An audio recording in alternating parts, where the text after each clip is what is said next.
Cette émission est une gracieuseté des archives personnelles de Normand Daoust.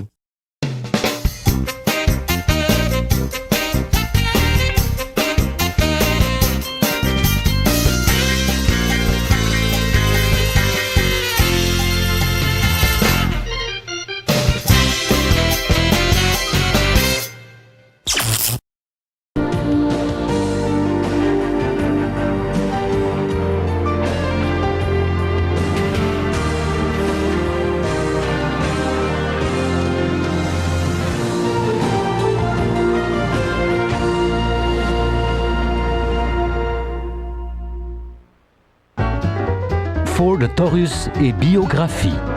Les grands esprits se rencontrent.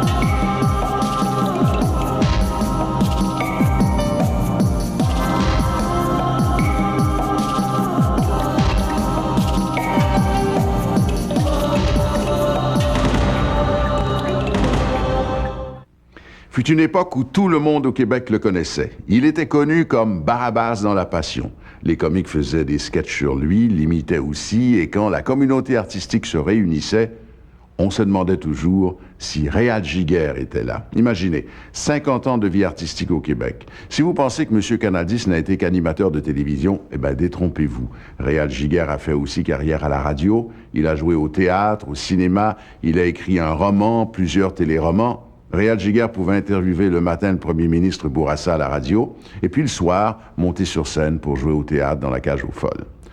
Mais bien sûr, on se souvient de lui pour son émission à Télémétropole, Parle Jazz Jazz, une émission où il pouvait se targuer de confesser toute la communauté connue du Québec.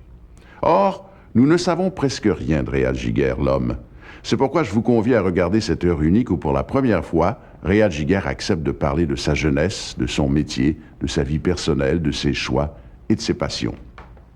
Vous découvrirez entre autres qu'il est aussi fin gastronome et grand cuisinier et surtout qu'il est un excellent conteur. Vous découvrirez que Réal Giguère est un vrai Montréalais, né à Rosemont en 1933 en pleine crise dans une famille très modeste où il y a 4 enfants. Le jeune Réal fait quand même des études, il s'inscrit à l'université en sciences sociales, il veut changer le monde, le rendre plus juste, plus équitable. Bref, c'est un Réal Giguère que très peu d'entre nous connaissons, que vous allez découvrir dans cette heure de biographie. Comment résumer toute une vie, dont 47 ans de vie artistique, c'est pas facile.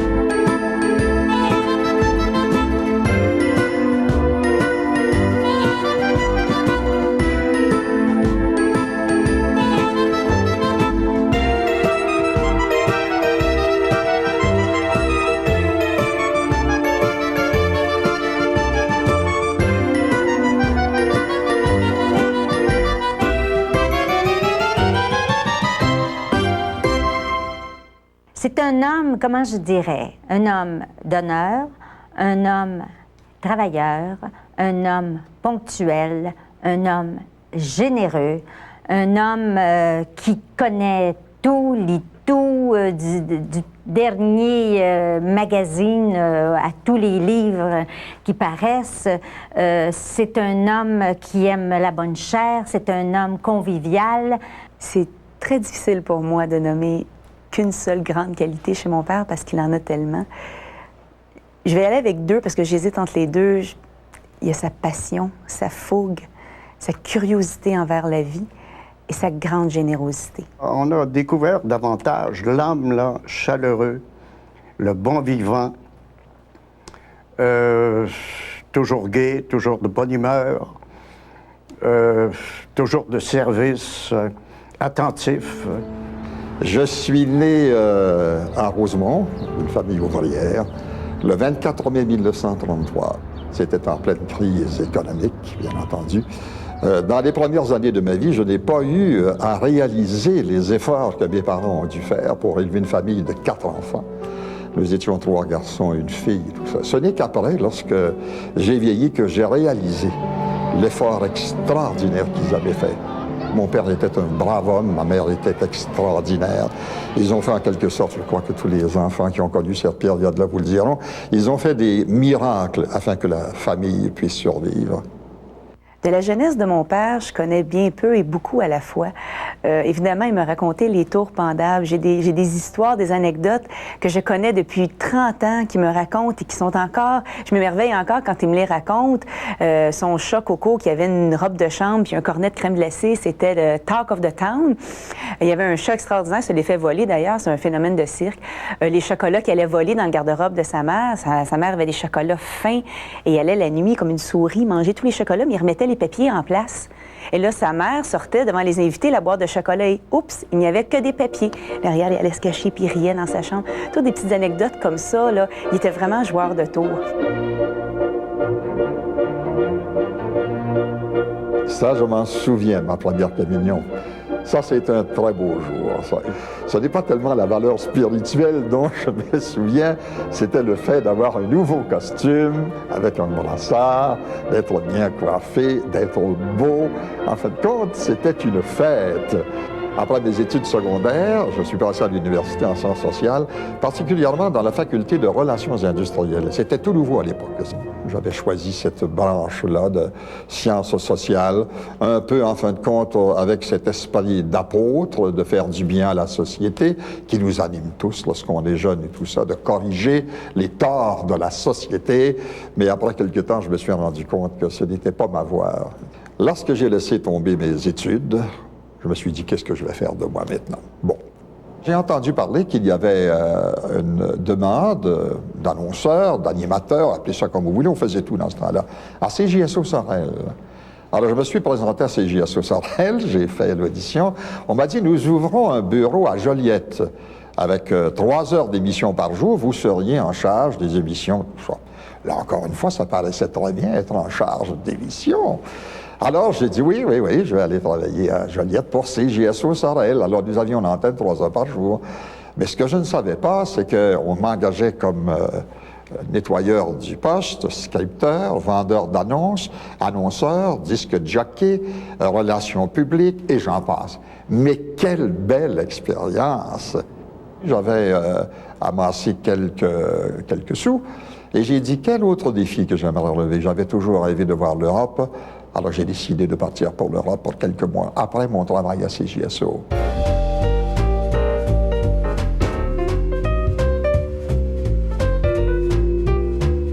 Et lorsque je suis rendu à Paris, je me suis infiltré dans ce milieu pseudo-intellectuel d'une façon assez facile. D'ailleurs, j'ai toujours eu la facilité avec les gens. J'ai beaucoup d'entre gens. Et je suis rentré dans un groupe de gens, des jeunes un peu désabusés. La guerre de l'Indochine faisait rage, le service militaire était obligatoire. C'était un milieu social très enrichissant pour moi. Je ne suis pas resté longtemps, je suis resté environ 5 à 6 mois. C'est ce qui m'a ramené à Montréal, c'est très simple, c'est l'argent. Je n'avais plus un sou, mais j'avais payé mes économies, j'avais acheté un billet. Que je me disais un jour ou l'autre, on ne sait jamais. Et comme de fait, heureusement que j'avais mon billet en poche, je suis revenu, mais vraiment sans le sou. Quand je suis revenu à Montréal, là, j'étais vraiment perdu. Je suis retourné à CHLP. Je suis allé voir M. Bergevin, je lui ai fait part de mes vues sur la situation et tout ça. Il dit, écoutez, nous avons un poste ici d'annonceur, c'est un poste mineur, bien entendu. Ben, j'ai dit, oui, moi, je suis prêt à faire ce que vous voulez. Il dit, d'accord, moi, vous essayez. J'avais une émission qui s'appelait, je ne me souviens pas le titre, qui passait le samedi de 4h à 7h. Et puis, c'était mon rôle de faire tourner les disques et d'interviewer. Et j'ai passé, à ce moment-là, tout ce que vous pouvez imaginer comme vedette, parce que Montréal était considéré comme une des villes principales du circuit de burlesque, de vaudeville, de showbiz en quelque sorte. Alors, j'ai rencontré Sammy Davis Jr., Gisèle McKenzie, tous les chanteurs du temps, et les Françaises, Lucienne Boyer, qui sont tous venus ici, je les ai passés en entrevue. Et aussi, bien entendu, à cette émission-là, il y avait des vedettes de cinéma qui étaient de passage très souvent, parce que c'était un peu la même chose comme aujourd'hui. Ils venaient pour la promotion de leurs films. Alors, j'ai rencontré Gregory Peck, Anne Baxter, et j'en passe, et j'en passe. Le passage de CHLP à CKC s'est fait encore une fois avec le système des clubs-écoles, si on peut dire. Alors, ils ont dit, Réal, veux-tu passer une audition à CKC? J'ai dit, oui, c'est sûr. C'était le saut, c'était le tremplin vers la vie artistique professionnelle au Québec. Et j'ai passé avec succès. Je suis rentré à CKC vers les années 55. J'y suis demeuré, 11 ans. Ça. Mais aussitôt que j'ai rentré à CKC, la vie a changé pour moi. Et là, je me suis dit, c'est le métier que je veux faire. En première place. Bonjour, mesdames et messieurs, bienvenue sur nos ondes pour la présentation de l'émission En première place qui vous revient tous les samedis matins dans la période... Il y a eu bien sûr mes émissions, je suis devenu Morning Man par la suite. Il y a eu Réal Express le matin avec toute une équipe. Mais l'émission qui m'a le plus marqué, parce que là encore une fois c'était un autre tremplin, c'était l'émission du PEP avec Duceppe. Qu'est-ce que c'est ça? C'est du PEP avec Duceppe.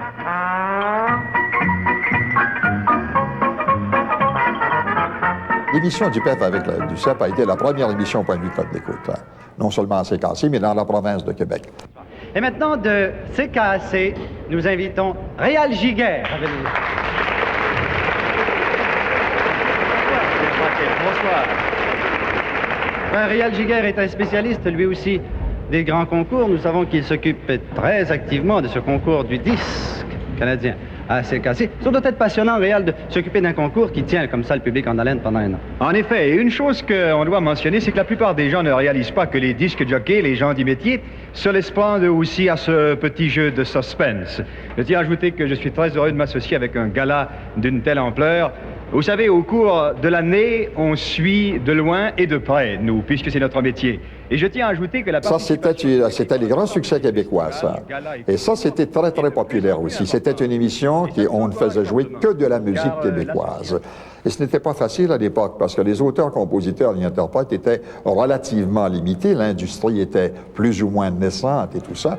Mais CKC avait cette tâche, et d'ailleurs, c'était une vocation CKC, de faire connaître ces gens-là.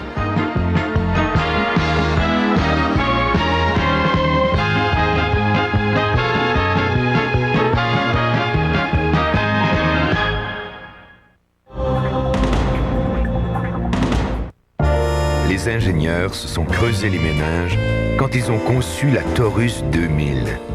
Ils ont mis au point un dispositif de réglage électrique des pédales et un système de sécurité personnelle muni de capteurs qui évaluent comment activer les ceintures de sécurité et les sacs gonflables. Et s'ils ont pensé à la sécurité, ils n'ont pas oublié l'essentiel. Le plaisir de conduire. Ford Taurus 2000, du beau travail.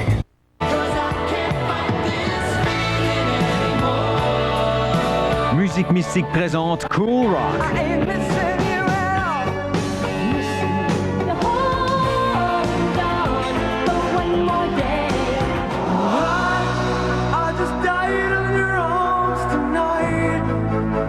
Des classiques Cool Rock.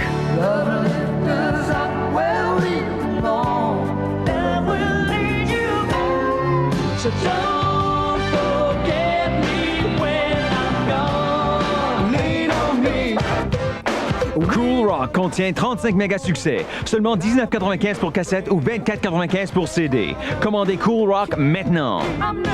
Pour commander par carte de crédit, composez sans frais 1-800-598-6856, 1-800-598-6856 ou postez 19,95 américains pour les cassettes ou 24,95 américains pour les disques compacts à l'adresse à votre écran. Dans les régions encore sauvages d'Afrique, une matriarche mène son clan vers de nouveaux territoires. Mais les obstacles sont nombreux et les dangers bien réels. Survivre, demain 18h à Canal D. L'émission de radio matinale la plus écoutée s'appelle Bonjour Montréal. C'est pas bien compliqué. Dans le fond, là, je vous réveille comme j'ai envie de me faire réveiller. Alors, il faut que ce soit complet et surtout dans le respect de votre intelligence. CKAC 730, la radio de l'information. Le plus gros show de sport s'appelle Les Amateurs de sport. Toi, Jacques, qu'est-ce que t'en dis? Maintenant que j'ai fait une croix comme entraîneur dans la Ligue nationale, je vais vraiment parler aux gens et dire ce que je pense. CKAC 730, la radio de l'information. Biographie, c'est notre façon à nous d'explorer la face cachée de l'humanité. Tous les soirs de la semaine, découvrez avec moi comment les grands de ce monde sont passés de l'anonymat à la reconnaissance publique. Découvrez ce qu'a été leur enfance, qui a façonné leurs rêves, leurs ambitions, leurs motivations, les routes qui les ont menés à la gloire et les aspects inconnus de leur existence. Biographie, c'est une véritable galerie de portraits de tous ceux et celles qui ont marqué notre monde. Voyez Biographie du lundi au jeudi 21h à Canal D. Les gens me disent que je ne fais pas mon âge. Revitalif de L'Oréal avec Pro-Rétinol A. Revitalif te réduit visiblement l'apparence des rides. Sa formule hydratante avec Parelastyle aide à raffermir la peau. Revitalif de L'Oréal, parce que je le vaux bien. Ma première incursion à la télévision est venue par l'aspect commercial de mon métier. J'étais annonceur à CKC, animateur-annonceur, comme on les appelait à l'époque et tout ça. Et mon frère Roland était à Radio-Canada. Il était directeur de la section sportive. Il m'a dit qu'il va y avoir des auditions concernant un nouveau commanditaire pour l'heure des quilles. Et il cherche un annonceur commercial parce qu'il va avoir au cours de l'émission, à un moment donné, la caméra va couper, mais toujours en direct, bien entendu, sur ses produits et tout ça. Bon, alors j'ai dit oui, ça. Il dit, tu vas appeler une dénommée Roland de Morin. J'avais entendu sa voix, puis j'avais besoin de quelqu'un pour faire des commerciaux de Gattuso. Et je l'ai fait venir au bureau. Et comme j'ai vu qu'il avait une petite moustache noire et des cheveux noirs, alors j'ai dit, c'est celui qu'il nous faut pour faire des commerciaux de Gattuso. Gattuso, le régal des gourmettes. Et à l'époque, j'avais les cheveux noirs et une petite moustache. Et j'avais l'air italien. Et dans la salle, il y avait bien entendu les frères Gattuso. Et parmi les autres annonceurs, il n'y avait pas ce type-là qui recherchait. Et quand ils m'ont vu, on dit, ça pourrait coller au produit, ça. Et grâce à l'intervention de Roland Morin, j'ai eu ce job. Et ça m'a collé longtemps, ce nom de M. Gattuso. Jusqu'au moment où on m'a découvert, bien sûr, dans d'autres fonctions à la télévision. Ben, on s'est dit, c'est pas seulement qu'un annonceur commercial, parce que peu de temps après est venue l'ouverture de la station du Canal 10 en 1961, et j'étais là au tout début, alors la grande aventure a commencé. C'était une personne que je suivais depuis longtemps et que je me disais qu'il me fallait absolument avoir dans les murs du Canal 10. Je suis passé à Télémétropole un peu par l'entremise de la radio. C'est assez bizarre.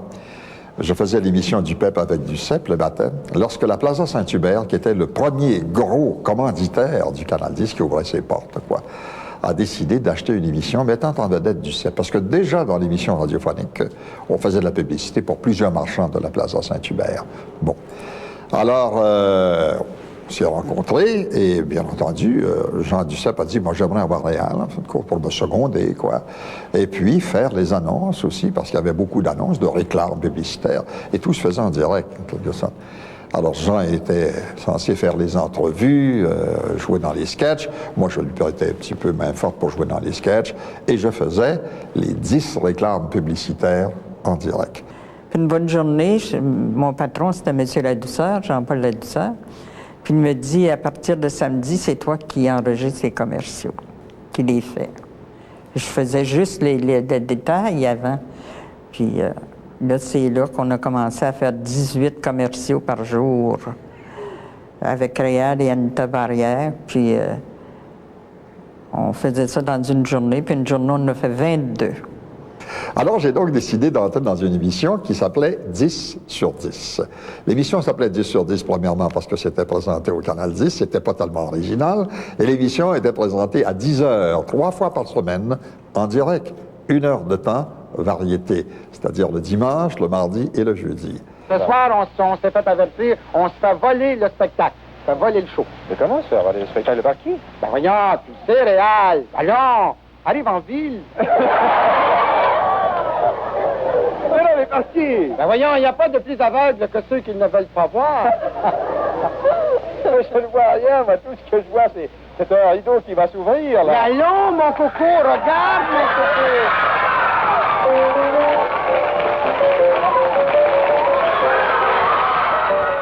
Son arrivée créait un certain problème.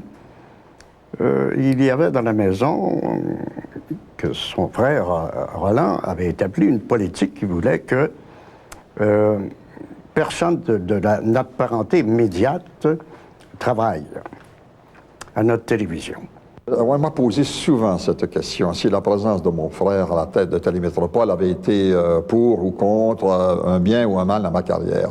Moi, je dois dire une chose, et en toute sincérité, ça n'a joué d'une aucune façon. Roland m'avait dit, tu es le boss, tu t'arranges avec tes troupes. Si en chirurgie, à un moment donné, Réal était un professionnel qui savait très bien faire son métier comme un grand garçon. Après 13 semaines, Jean Duceppe s'est désintéressé de la série, pour toutes sortes de raisons. Ils ont dit, pourquoi pas demander à Réal s'il voulait prendre l'émission, mais seul. Ben, j'ai dit oui, moi ça m'intéresse. Défi toujours. Releveur de défi, j'ai dit oui, je vais essayer. Alors je suis rentré dans 10 sur 10. Et là, j'ai décidé de donner une ampleur à l'émission qu'on n'avait pas eu auparavant, c'est-à-dire donner l'accent sur la comédie. On n'en avait pas fait encore beaucoup à la télévision. Ça ne se faisait pas comme je l'avais imaginé. Et là, j'ai inventé toutes sortes de personnages pour jouer dans les sketchs. Je jouais dans tous les sketchs et tout ça. J'ai eu Tarzanette, qui était la version féminine de Tarzan, bien entendu. J'ai eu Ticasse, un simple d'esprit. J'ai eu un décorateur, Antoine, qui était un décorateur intérieur avec des idées farfelues, c'est incroyable. Et j'ai fait toute une série de parodies et d'imitations sur les chanteurs comme Georges Brassens, Moustaki et tout ça. Et je me suis entouré des meilleurs comédiens de l'époque. Des gars comme Denis Drouin, Gilles Pellerin, Marcel Giguère, Léo Rivet, Paul Desmarteaux, La Poune, Manda Parent, des gens qui étaient au Théâtre National.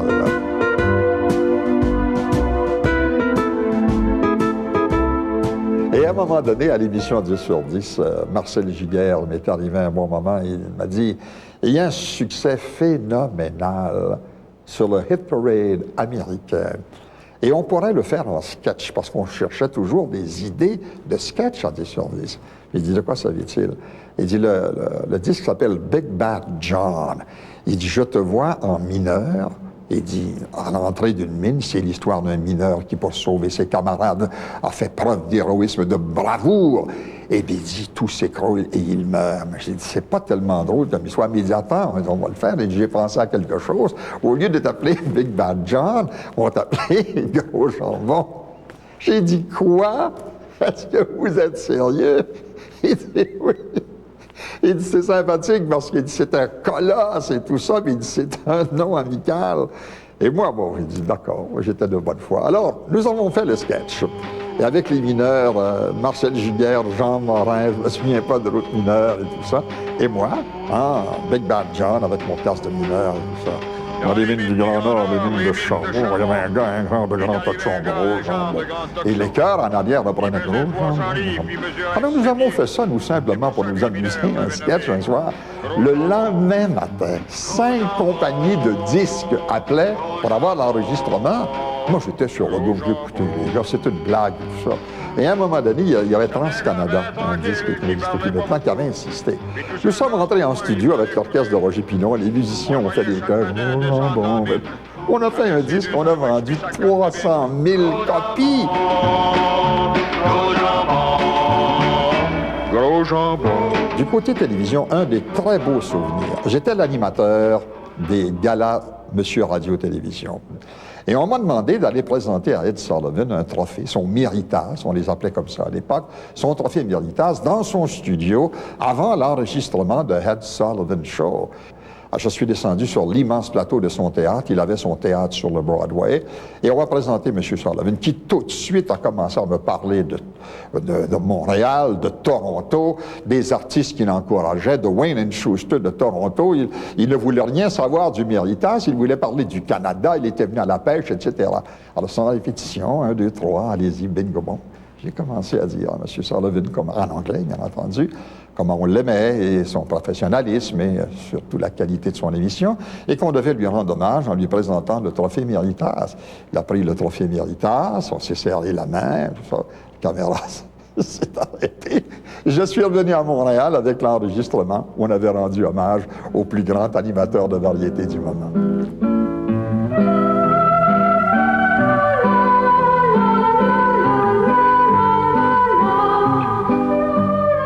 Cody cherche à se venger.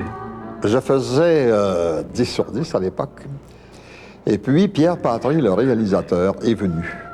Et avant l'émission, prendre un café. Et il me dit, on est toujours à l'affût, nous, de bons scripts, on aimerait ça, de scénarios. Je lui ai dit, écoute, moi, je lance ça comme ça dans la conversation. J'ai écrit un roman, moi, et qui s'appelle Les Marcheurs de la nuit. Moi, je pense que ça ferait un bon film. Ça s'est intéressé. Il dit, oui, je suis très intéressé à le lire. Alors, par l'intermédiaire de France Film, qui était à la maison, en fin de compte, qui était dans l'immeuble, la compagnie était dans l'immeuble, Pierre Patry a lu le scénario, c'est-à-dire le roman, il a dit, oui, ça fait un bon scénario, ça. Et de fil en aiguille, devant la popularité, bien sûr, il m'a dit, est-ce que tu aimerais jouer dans le film? Releveur de défi encore une fois.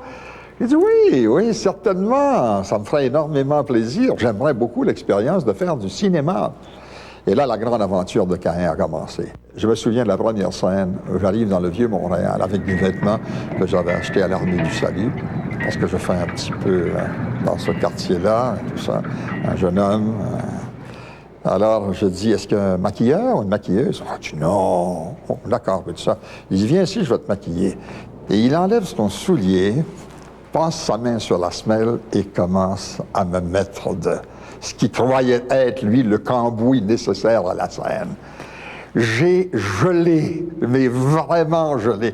Je me suis dit, le réalisme du cinéma. Pierre Patry était un réalisateur excellent. Et une autre petite anecdote, une scène dans la pluie. Et la pluie arrête, ils ont retourné la scène. La caméra monte dans l'escalier de sauvetage et je dois courir dans une petite ruelle, là, ici. Il y a des flaques d'eau là-dedans, tout ça. Et on reprend la scène à peu près 10 fois, l'éclairage, la position de caméra, tout ça. J'étais fatigué, moi. Et je m'assois sur la chaîne du trottoir.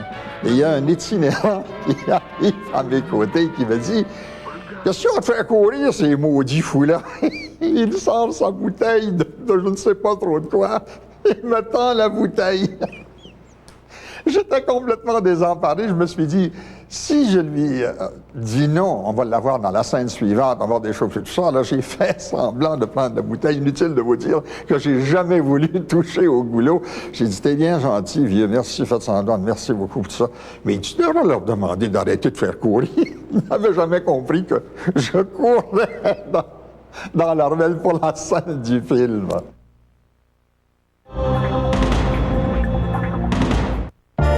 Les ingénieurs se sont creusés les méninges quand ils ont conçu la Taurus 2000.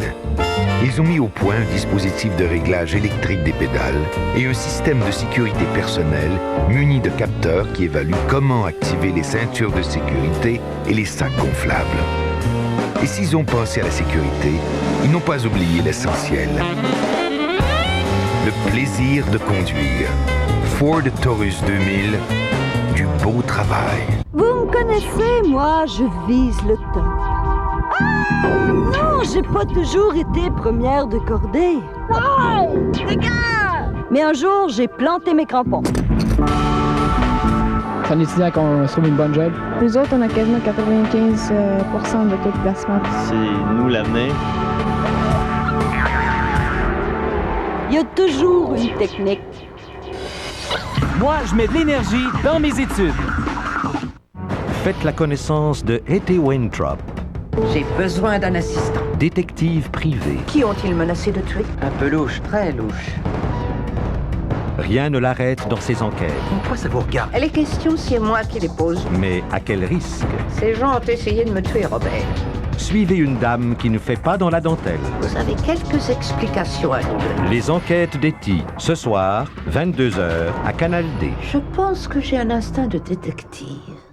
Mon nouvel amour, c'est un shampoing. Le nouveau shampoing Nutrivive de L'Oréal. Enfin, je me sens protégée des agressions et des pointes fourchues. Une technologie remarquable. L'Oréal a créé le Nutri-Céramide. Comme une réplique des fortifiants naturels des cheveux, ils trouvent leurs points faibles et les renforcent. Le résultat, jusqu'à 40% moins de cheveux cassés. Et des cheveux doux, brillants, résistants. La force revient à chaque shampoing. Le nouveau shampoing Nutrivive de L'Oréal, j'en suis folle. L'Oréal, parce que je le vaux bien. À notre prochain rendez-vous à Filière D, nous vous amenons aux extrémités de la vie. Quand on entre à l'école le premier jour, et quand on vient vous placer dans un centre d'accueil. Filière D, demain, 21h, à Canal D. OK, on y va. Nous, tu déroules pas ton rebord. Oh, tu sais bien, je gagne jamais rien. Tu me le donnes-tu? Ben oui. OK. Vous pensez que vous ne gagnez jamais? Avec Déroule le rebord pour gagner de Tim Horton, il y a 20 Montana de Pontiac, 5000 vélos de montagne Minelli et 15 millions de produits Tim Horton à gagner. En moyenne, une chance sur 9. Et nous? Mais tu comprends pas que j'ai gagné? T'as pas gagné, j'ai gagné. Mais quoi? Mais quoi? T'as raison, tu gagnes jamais rien, toi. Mais non, mais c'est quoi? J'ai gagné! Ça va. Non. Oh! Je me suis marié, mon premier mariage, bien sûr, dans une période qui était difficile dans ma vie, dans ce sens que j'étais très occupé, quoi. J'étais lié à mon métier à cause de nombreuses responsabilités. J'avais signé plusieurs contrats et tout ça. Et inévitablement, le mariage s'en est ressenti. C'est un mariage qui n'a pas duré très longtemps, qui m'a donné un fils, cependant, de mon premier mariage, Sylvain.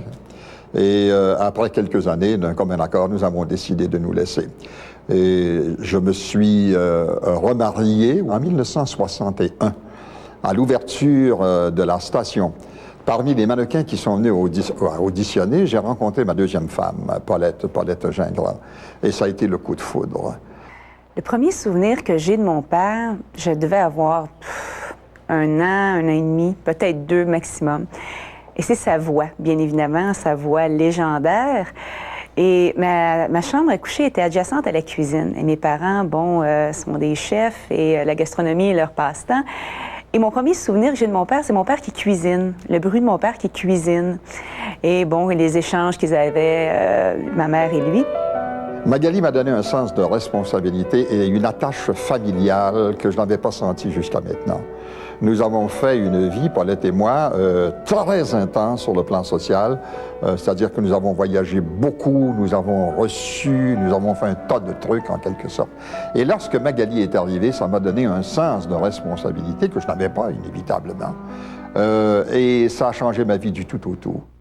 Un jour, je me souviens, Réal vient me voir à mon bureau, puis il dit « Robert, je veux faire autre chose que je fais depuis X années. » Il dit, je me lance en affaires. C'était un choc pour moi, c'est bien sûr. Je perdais un homme clé dans la maison. Ça, c'est la grande aventure immobilière de Carrefour Montréal, avec un architecte, Yvan Bélanger, qui était des Maritimes du Nouveau-Brunswick. Nous avions planifié, nous avions entamé, en fin de compte, des conversations pour bâtir dans l'est de la ville un immeuble qui répondrait aux besoins. On avait fait faire un sondage et on s'était aperçu qu'il manquait énormément d'espaces de bureaux, de magasins et d'appartements. Et il m'avait dit, en fin de compte, veux-tu te joindre à moi, un peu comme porte-parole. Moi, je n'avais pas cet argent de millions et tout ça, mais lui était un homme plus riche. Il m'avait dit, veux-tu te joindre à moi comme porte-parole? Tu es très connu, tu peux ouvrir des portes, tu as de bonnes relations dans le monde des affaires. Et moi, ça me plaisait énormément. C'était un complexe immobilier de 30 étages, d'une valeur à l'époque de 30 millions, qui vaut peut-être aujourd'hui beaucoup plus.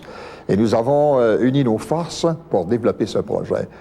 À mon grand chagrin, Carrefour Montréal n'a pas fonctionné à cause d'une conjecture épouvantable dans le monde de la finance. Nous sommes partis avec 9 % d'intérêt et lorsque nous avons terminé nos conversations, nous étions rendus à 23 %. Alors, il n'y avait plus de rentabilité possible. Et deuxièmement, ce qui m'a fait mal, qui est un peu plus terre à terre, c'est que financièrement, ça m'a ruiné. Et là, j'ai dû recommencer à zéro après ça. C'est un dur coup moralement et financièrement. C'était le premier gros échec de ma vie. Et j'avais mis beaucoup de temps, j'avais mis mon âme, de l'argent, bien entendu, et beaucoup de travail, beaucoup de déplacements. J'étais allé à New York une 20aine de fois rencontrer des financiers, des clients, tout ça. Alors, l'échec a été dur, à plusieurs points de vue. Ça m'a pris environ 2-3 mois pour me relever les manches. Je suis un homme à défi, comme je disais, c'en était un. Il était de taille, littéralement. Mais j'ai surmonté ça. J'ai dit, écoute, il n'est pas question de faire de dépression nerveuse, il faut continuer, quoi. Et là, je me suis dit, oui, il faut continuer. Il faut continuer où tu as eu beaucoup de succès, ou encore le succès est possible, retournons à la télévision. Et je suis retourné au Canal 10 faire... Vous regardez des souvenirs télé de Normand Maheu. Mesdames et messieurs, bienvenue à Parle Jaja. L'émission était diffusée de 5h à 6h. Je pense qu'on a changé, on a modifié l'horaire. À un moment donné, elle a passé de 5h30 à 6h30. C'était une émission de courte durée, 2 ou 3 ans, où j'ai travaillé avec Suzanne Lapointe et Auguste Choquette comme co-animateurs. C'est moi qui lui apportais sa documentation, puis il lisait tout au complet.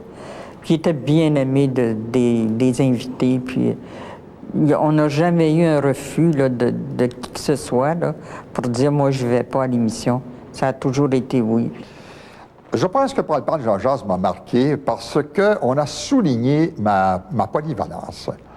Plus que les autres émissions, j'ai fait d'une entrevue pure. Alors, c'était vraiment un talk show, comme on appelle, en somme, où on parlait beaucoup, mais à toutes sortes d'invités, acteurs de cinéma, chanteurs, etc.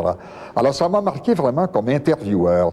J'ai une belle mémoire aussi de réal comme auteur. Hein? Je pense que la première fois que j'ai écrit, c'était pour Gilles Latulippe et Paul Desmarteau, Le Coq et Fils. Le deuxième, ça a été Amour, délices et compagnie, qui demeure dans ma carrière mon choix préféré de tout ce que j'ai écrit. Quand on a animé Attitude 737, moi, j'avais pas peur tellement de réal. J'avais surtout peur de l'émission qu'on concurrençait, qui était à Radio-Canada à l'époque. Et cette émission-là de Lise était déjà en progression et avait des ratings extraordinaires. Alors, nous, on s'est un peu cassé le nez là-dessus.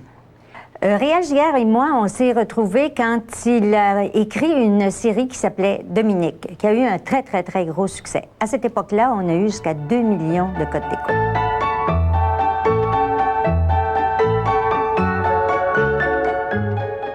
Et c'était un succès extraordinaire. Nous avons eu une collaboration tous les deux. Dominique est une femme extraordinaire, elle aussi. Elle est aussi exigeante que moi. C'est une professionnelle dans le bout de ses doigts, ce qui a fait que ça a très bien marché, cette série. Et nous avons été premiers pendant 3 ans que la série a duré. Nous n'avons jamais délogé de la première position. Avec Dominique, ce qu'a écrit Réal, ça a changé complètement ce que j'avais fait déjà. À moi et l'autre, avait fait des folies et tout ça. Et là, lui, il a fait Dominique, une mère de famille avec 2 enfants, qui est veuve et qui est obligée d'élever des enfants avec un beau-père et une belle-mère qui veulent se mêler de leurs affaires. Écoute, Pierre-Luc, je sais que t'es fou de la photo puis du film. Mais moi, j'ai pas une fortune à la banque, hein? Vous le savez, ça, hein? On va pouvoir te remettre ton argent d'ici 4 mois. Tu veux-tu les voir, mes calculs? Non. C'est oui. Oui? Oui, c'est vrai? Ben non, oui. c'est oui! Ben oui, j'ai dit oui. On doit s'arrêter, on me fait signe qu'on a de nouveau quelques messages d'intérêt. Nous allons venir avec le mot de la fin, après ces quelques réclames.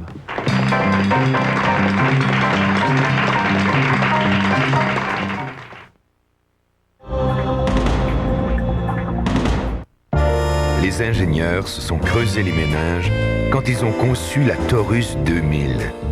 Ils ont mis au point un dispositif de réglage électrique des pédales et un système de sécurité personnelle muni de capteurs qui évaluent comment activer les ceintures de sécurité et les sacs gonflables. Et s'ils ont pensé à la sécurité, ils n'ont pas oublié l'essentiel. Le plaisir de conduire. Ford Taurus 2000, du beau travail. La technologie du 21e siècle est sur le point de révolutionner le divertissement visuel. Une nouvelle génération d'effets spéciaux brouillera la ligne qui sépare le fantastique de la réalité. Voyez le monde du futur, jeudi 19h à Canal D. C'est un métier très difficile et j'ai la prétention d'y exceller. Ça fait combien de temps que vous êtes flic, Kojak? 18 ans. Vous n'avez pas de cœur, Kojak. Bien observé. Stop! Police! Kojak est un policier redoutable, réputé pour ses méthodes efficaces et ses bonnes manières. Soyez sans crainte, madame. Nous sommes sur les lieux du crime. Je ne suis pas tout à fait un débutant. Ne manquez pas Kojak du lundi au jeudi, 22h à Canal D. Le secret se cache dans le nouveau riz Uncle Ben's aromatisé naturellement. La saveur naturellement. Des saveurs naturelles comme poulet, fines herbes, ail et beurre ou tomates et basilic infusés dans chaque grain. Le nouveau riz aromatisé naturellement. Uncle Ben's, toutes les idées sont bonnes.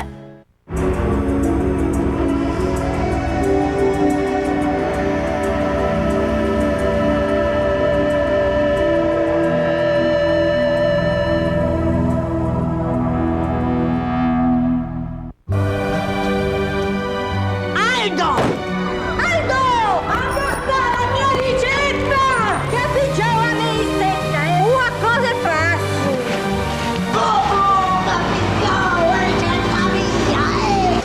offrir des saveurs authentiques, Del Maestro a appris à l'Italie ce qu'elle a de meilleur. Fammi provare la ricetta! Les nouvelles sauces surgelées Del Maestro, typiquement italiennes. Oh, toccata questa ricetta!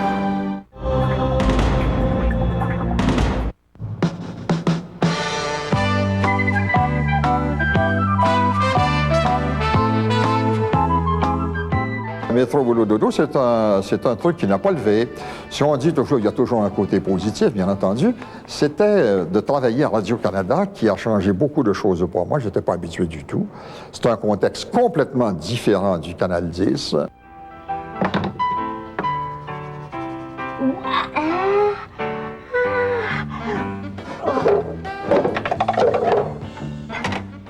L'expérience de métro boulot dodo, disons que c'est pas un drame dans nos vies, ni à lui, ni à moi, mais on a aimé que ça marche. Et c'est sûr qu'on avait un peu plus d'argent et tout ça, mais c'est dommage. Tu sais, ça nous arrive dans nos carrières. C'est pas parce qu'on travaille pas fort, puis c'est pas parce qu'on le fait pas bien, ce métier-là, mais ça arrive qu'on se plante. On s'est planté, puis c'est tout, tu sais, je veux dire.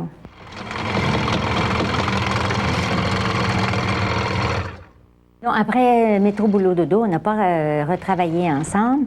Je me souviens plus pourquoi, parce que j'ai fait autre chose. Je pense que j'ai fait un film, j'ai fait Le Déclin, fait mille et une choses. Et je sais pas s'il a des intentions d'écrire encore ou ne pas écrire.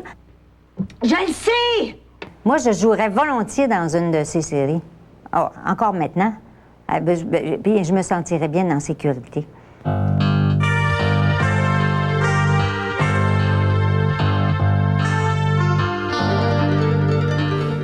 L'Heure du temps a commencé avec une idée que j'avais lancée d'être les premiers au Canal 10 à avoir un feuilleton quotidien. Je voulais être le premier à écrire ça. Alors j'ai commencé à organiser des personnages et tout. J'ai présenté un organigramme avec 42 personnages, chose qui ne s'était jamais vue. J'ai présenté un organigramme aussi complexe pour une simple et bonne raison, c'est que j'avais besoin de matériel, moi, pour écrire à tous les jours, et c'est pas facile. Ils ont été emballés dans l'organigramme, ça se passait dans le monde de la haute finance, il y avait des intrigues et tout ça. Ils ont dit, c'est tellement bon, nous allons faire, en fin de compte, un téléroman, si tu veux bien, Réal. J'ai dit, d'accord.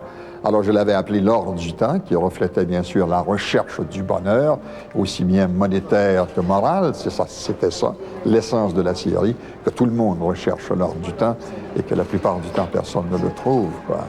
Et j'avais l'intention d'aborder tous les sujets qui, jusque-là, avaient été tabous dans les téléromans.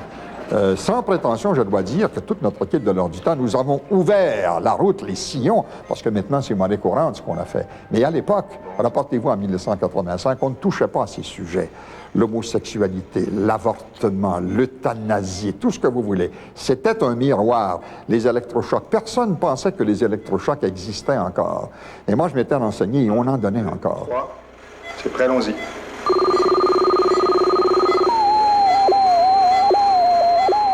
Je m'étais renseigné à Hippolyte Lafontaine. Il avait dit, on ne monte pas ça et tout ça. Mais à force de négocier, on nous avait donné la permission d'avoir une séance d'électrochoc avec Angèle Coutu qui a marqué l'histoire de la télévision. On n'avait jamais vu ça. C'est ça qui est extraordinaire. C'est un homme qui regarde beaucoup la télévision américaine. À l'époque, il regardait ça, puis je pense qu'encore maintenant, les nouvelles. Il sait exactement ce qui se passe. Lorsque j'ai vraiment réalisé l'ampleur de sa gloire ou de son succès ou de sa popularité, ça coïncidait avec le moment où j'ai réalisé qu'il était très polyvalent comme homme. Moi, je le connaissais comme animateur seulement. Et je n'avais pas connu le comédien. Il y a une génération qui a connu le comédien dans le temps de 10 sur 10, où il faisait des sketchs, où seulement, il m'avait été raconté ces sketchs-là, mais je ne pouvais même pas concevoir que mon père faisait Tarzanette ou Ticasse. Et toute une génération avait connu ça. Pour moi, c'était complètement là, inconnu. Et on a connu l'aventure de la cage aux folles. Et quand mon père a embarqué dans le projet, j'étais un peu sceptique, je comprenais pas vraiment, j'avais 10 ans à l'époque. Et ça prenait toute une ampleur à Montréal parce qu'il y avait un battage médiatique et tout. Et il revenait des répétitions, il avait des gestes un peu féminins parce qu'il s'était mis dans la peau de son personnage. J'étais complètement mystifiée par ça. Et on arrive le soir de la première, on est en avant, première rangée, je suis assise avec ma mère. Ma mère s'attend un peu, elle, au résultat. Moi, absolument pas. Mon père en costume, inconcevable pour moi. Et la pièce commence, Georges Carrère arrive sur scène, mon père est de dos, plumes, paillettes et tout. Et je regarde la scène, bon, l'attention se porte sur Georges Carrère. Et soudainement, mon père se retourne avec un « ouh » et c'est Réal Giguère. L'illusion est parfaite. C'est une femme en talons hauts. Elle avait perdu beaucoup de poids à l'époque pour avoir le profil. Et là, un tonnerre d'applaudissements, mais spontané dans la salle. Et moi, je suis... Et puis un peu de plus, je ne déçois pas, c'est simple, c'est pas le jour, vous savez. Ça y est, ça recommence. D'ailleurs, pour ce que j'ai à faire dans cette rebute, je pourrais aussi bien rester là. Oh, la mauvaise foi. Et là, maman, dis-moi que c'est pas papa. Non, ça peut pas être papa. Et là, j'ai compris tout d'un coup comment il était populaire et comment il était polyvalent. Que c'était un homme de théâtre, que c'était un homme de télévision, un homme de radio, un homme de cinéma. Et là, je me suis encore plus intéressée à sa carrière à partir de ce moment-là. Alors, je suis allé à Paris avec Paulette et nous sommes allés voir une pièce qui s'appelait La cage aux folles. Et Paulette m'a regardé et elle m'a dit « Réal, est-ce que tu penses que je pense? » J'ai dit « Non, qu'est-ce qu'elle dit? » Elle a dit « Tu devrais monter la cage aux folles. » J'ai dit « Paulette, t'es pas sérieuse, toi. L'image de Réal Giguère, l'intervieweur sérieux. Moi, je sortais de Parle Jean-Zas, puis des matins de Réal, à bord de ça. » Elle a dit « Je te le dis, ça serait un succès extraordinaire. Non seulement que la pièce est merveilleuse, mais le fait que ça soit toi, tu vas renverser les gens. » Mais c'est un titane, ça! Ça se révolte comme un titane! C'est mon titane à moi! Les bonnes relations de la cage, au fond, ont commencé avec Gilles Talbot, qui était un gars extraordinaire, et qui a pris également comme partenaire Guy Latraverse, qui est un gars qui connaissait le métier sur le bout de ses doigts. Il s'agissait de trouver mon partenaire et il s'agissait de trouver le bon metteur en scène. Je dis le bon metteur en scène non seulement pour avoir le talent de monter une pièce qui est très exigeante, qui est difficile à monter, qui est spectaculaire, et j'en passe, vous connaissez le produit, mais deuxièmement, qui sera prêt à travailler avec quelqu'un qui n'avait jamais monté sur les planches. Et nous sommes tombés sur Guy Hoffman, qui est venu, bien entendu, en entrevue. Il m'a demandé si je peux passer quelque temps avec Réal Giguère. Oui, certainement. On s'est parlé. La première chose qu'il m'a demandé, tout ça, es-tu prêt à mouiller ta chemise? C'était son expression, hein, Guy. Si tu ne mouillais pas ta chemise, tu ne travaillais pas. Sincèrement, je crois que c'est pas dévoiler un secret. Lorsque j'ai rencontré Réal pour la première fois, on s'est parlé, comme on dit, plexus à plexus. Et je lui ai dit, si tu veux embarquer avec moi, moi j'embarque avec toi. C'est une question de confiance mutuelle, entouré de tous les camarades. Et devoir travailler un homme comme ça, moi, chapeau. Pour moi, c'était important de réussir parce qu'en même temps, je faisais Réalité 80, qui était une émission sérieuse à la radio, à CJMS. Alors, je portais ces deux chapeaux qui, pour la première fois, mettaient en évidence toutes les facettes de ma personnalité. Le soir, je jouais dans une comédie bouffe, mais vraiment, vraiment poussée. Et le matin, j'interviewais des premiers ministres. Voici Géopardy. Il y a eu des quiz à vous de jouer, vrai de vrai, tout ça. Ce sont des petits quiz qui ont passé dans ma carrière. Ce quiz-là était un peu important. Le plus important que j'ai eu à animer et que j'ai adoré et qui malheureusement a représenté tellement de difficultés qu'on l'a enlevé, ça a été Géopardy. Pour moi, Géopardy, c'était merveilleux. Voici votre animateur, Réal Giguère. Merci Pierre Dorec. Bienvenue, mesdames et messieurs, à Géopardy, un des quiz les plus extraordinaires. Un jeu questionnaire fascinant et intéressant pour tous les membres de la famille.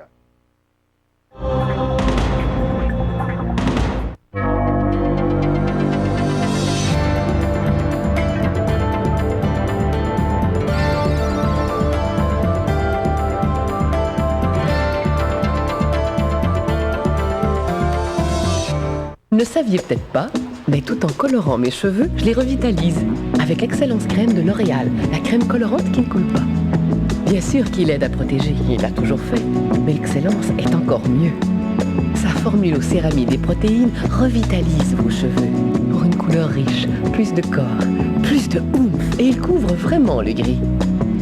Quels cheveux gris! Excellence crème de L'Oréal. Parce que je le vaux bien.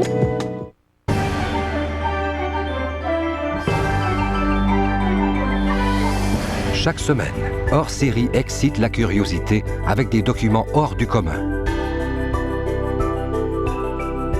Du cirque aux effets spéciaux, en passant par la lutte, la naissance du christianisme ou les fondateurs d'Hollywood, faites le tour du monde et le plein de découvertes. Hors Série, demain, 19h, à Canal D. Si on prenait un bon petit déjeuner, bien tranquille. Je vais te faire découvrir les Weetabix. C'est une céréale faible en sucre, faible en gras et à teneur élevée en fibres.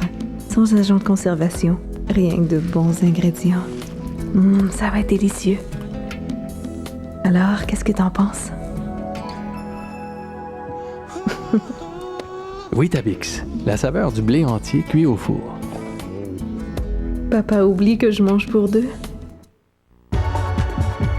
Envolez-vous à Canal D avec la série Carnet de vol. Votre rêve de voler est prêt à se réaliser. Vivez de grands moments d'exaltation en compagnie des pilotes et des équipages qui ont écrit l'histoire de l'aviation canadienne. Prenez part à des opérations humanitaires, des opérations militaires. Partagez la passion de voler. Carnet de vol à Canal D, mardi, 20h.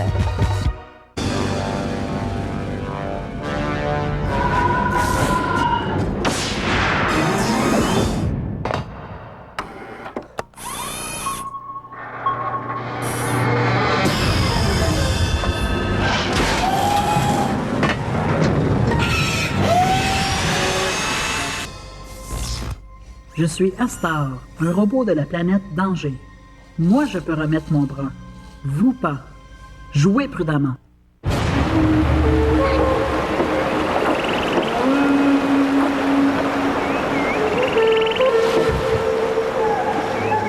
Vidéotron présente 4 nouvelles chaînes. Jusqu'au 31 mars, découvrez-les gratuitement.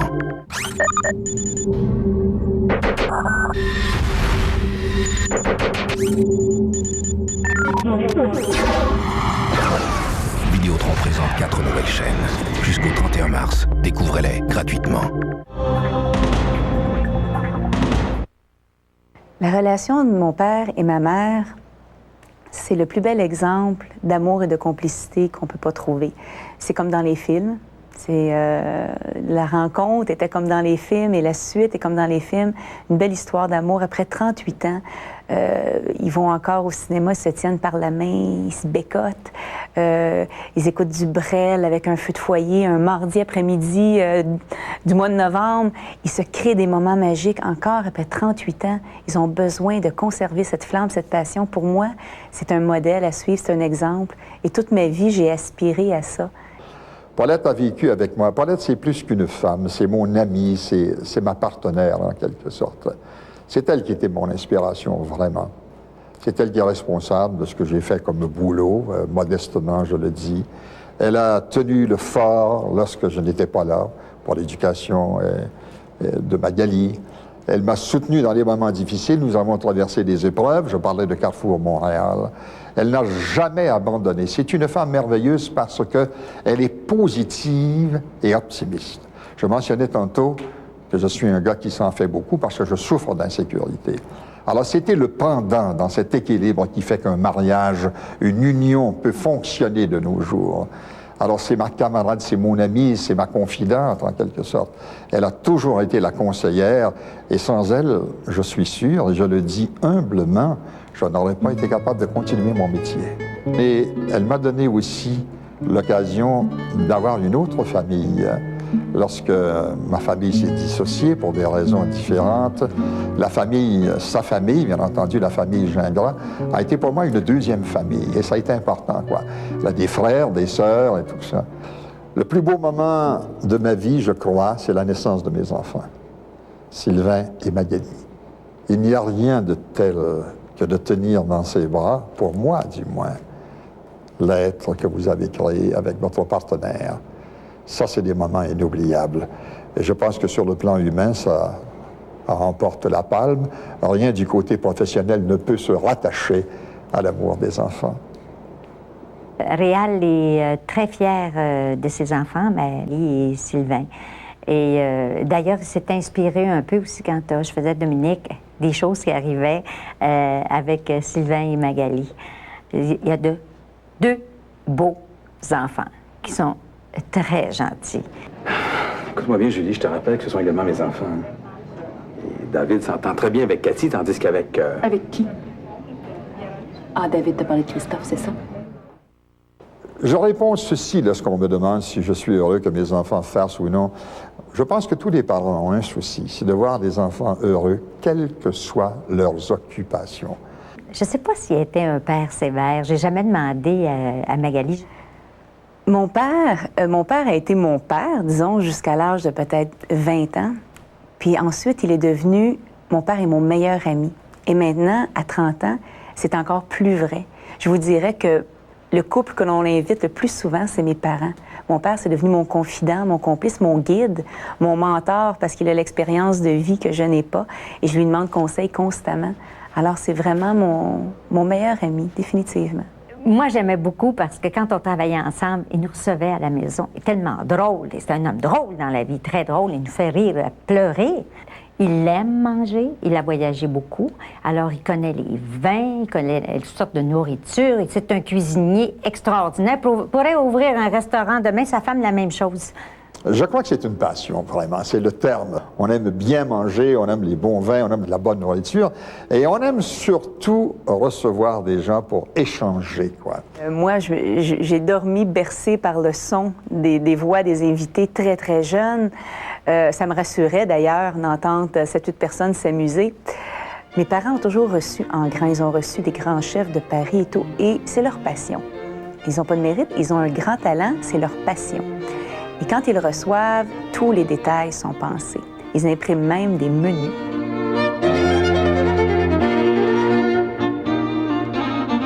Je me sentais privilégié que d'avoir cette invitation où là, on a été reçus avec des repas bien arrosés, d'excellents repas. On faisait de la musique aussi, on racontait des anecdotes. Alors, voilà des soirées qui se prolongeaient, et un peu plus tard que ça. C'est dommage qu'on se voit moins, parce que j'aimais beaucoup ça, aller manger chez lui. J'aimerais ça qu'il me réinvite encore. Je suis un homme très privé. Vous savez que c'est la première fois que j'accepte de faire ce genre d'émission, de raconter ma vie. J'ai toujours eu horreur de mêler ma vie privée à ma vie professionnelle. On me l'a reproché très souvent, d'ailleurs. Il y a des gens, je me souviens de Dominique Michel qui m'avait dit à une émission, et ça m'a fait pleurer, d'ailleurs, je ne me souviens pas à quelle occasion on avait présenté un trophée, tout ça, puis elle avait dit, Réal, laisse-toi aimer, ouvre-toi un peu. Ça m'avait frappé. Réal, c'est un homme qui ne se laisse pas approcher et qui ne veut pas qu'on entre dans son intimité. Et ça, je trouve ça dommage parce qu'il est méfiant. Il est méfiant. C'est un loup. Il ne veut pas que personne approche. Je suis convaincu que je me suis privé de sentiments réciproques en n'ouvrant pas, en fait. Que voulez-vous? On est comme on est, ça fait partie de ma personnalité. Il y a des regrets dans la vie, je le disais. Parmi les regrets, peut-être que j'ai été trop exigeant et aussi, je n'ai pas eu l'acceptation des gens comme j'aurais dû le faire. La compassion des gens tels qu'ils sont. Être la fille de Réal Giguère, malgré ce que les gens pensent, que c'était pas le brouhaha médiatique, parce qu'il a réussi à nous garder secret, parce que ça fait très peu de temps que les gens savent que j'existe, disons. Alors, pour moi, c'est pas être la fille d'une star, c'est être la fille d'un homme formidable.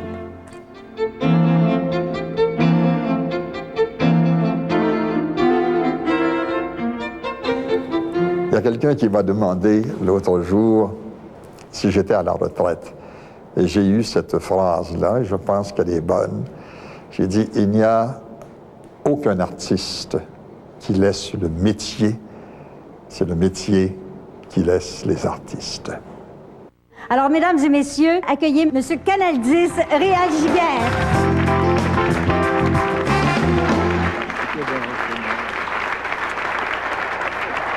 Merci beaucoup. Oh là là là là là, quelle journée! Découvrir le vrai coupable. Voilà le défi que se donne Etty Winthrop. Soyez témoin d'une autre enquête d'Etty dans un instant. Lorsqu'on rend hommage avec un trophée, on n'accroche pas nécessairement les patins et le chandail du gars. Merci beaucoup quand même.